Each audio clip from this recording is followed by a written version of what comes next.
আজকে আমরা একদম বেসিক সি প্লাস প্লাস ব্যবহার করে কোড ফোর্সের একটি প্রবলেম সলিউশন করব।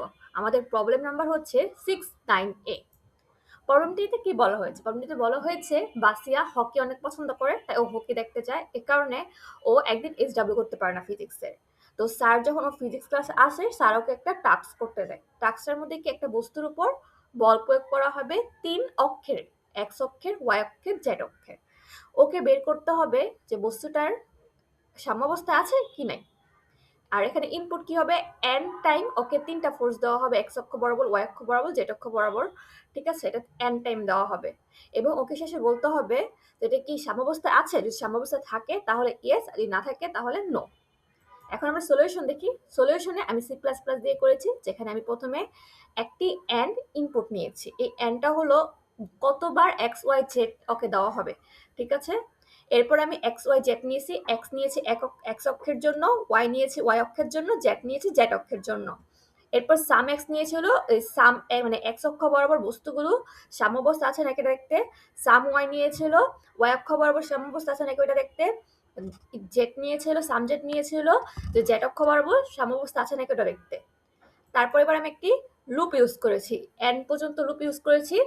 মানে যেহেতু এন বার আমার ইনপুট দেওয়া হবে, তাই আমি এন পর্যন্ত লুপ ইউজ করে এক্স ওয়াই জেড কে ইনপুট নিয়েছি।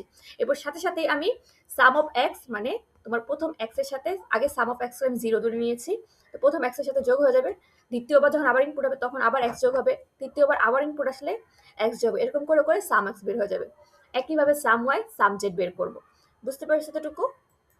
দেন এবার আমরা চেক করেছি সাম এক্স সমান সমান 0, সাম ওয়াই সমান সমান 0 এবং সাম জেড সমান সমান 0 নাকি।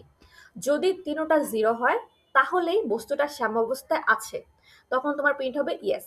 এই কারণে আমি একটা কন্ডিশন ইউজ করে 3টাকে 0 যদি হয়, এই যে এ কারণে এন্ড দিয়েছি মাঝখানে, তাহলে তিনোটা সত্য হতে হবে, তাহলে ইয়েস প্রিন্ট হবে। আর যদি না হয় তাহলে নো প্রিন্ট হবে। এই হলো আমার পুরো কোডিংটা। ঠিক আছে, বুঝতে পারছি। যদি কোনো জায়গায় না বুঝে থাকে অবশ্যই কমেন্ট করে জানিয়ে আমি আরো ক্লিয়ার করে বুঝিয়ে দিব, সমস্যা নেই। দেন আমি এবার আউটপুটটা দেখো। আউটপুট এখানে 3 দিয়েছে, মানে 3বার আমার ইনপুট নেওয়া হবে, 3বার এক্স ওয়াই জেড এর মান নেওয়া হবে। তো প্রথমবার এক্স এর মান নিয়েছে 4, ওয়াই এর মান 1, জেড এর মান 7। দ্বিতীয়বার এক্স এর মান -2, ওয়াই এর মান 4, জেড এর মান -1। তৃতীয়বার এক্স এর মান 1, ওয়াই এর মান -2, -5, আর জেড এর মান -3।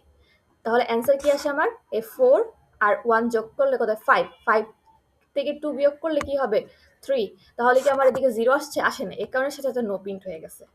আর এদিকে দেখো, তোমার এক্স এর মান এন এর মান হচ্ছে 3, মানে 3বার ইনপুট নেওয়া হবে। এক্স এর মান 3, মানে এরকম করে X Y Z X Y Z X Y 3বার না হয়েছে।